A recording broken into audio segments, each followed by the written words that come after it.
Do you ever start speaking English, and suddenly your mind goes blank? The word is right there, but you just can't remember it.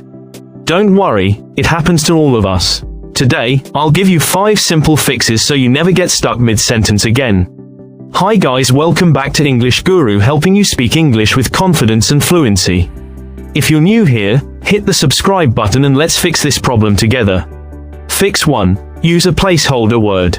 If you forget a word, don't freeze. Use placeholder words like thing, stuff, kind of, what's it called. Example, instead of, I need a screwdriver, say, I need that tool, what's it called, the one for screws. This keeps the conversation flowing while your brain catches up. Fix 2. Describe the word. Describe the meaning until the listener understands.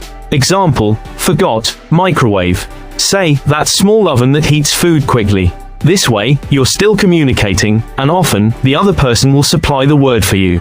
Fix 3. Practice word retrieval. Word retrieval is like muscle memory. Play games like category naming. Name as many animals, fruits, or colors as possible in 1 minute. Synonym swap. Pick a word and find 3 other ways to say it. The more you practice, the faster your brain will find words. Fix 4. Think in English. When you translate from your mother tongue, your brain takes extra time and sometimes gets stuck. Start thinking in English. Describe what you're doing during the day, like, I'm brushing my teeth, I'm opening the window. This builds a direct connection between thoughts and English words. Fix 5. Learn collocations and phrases.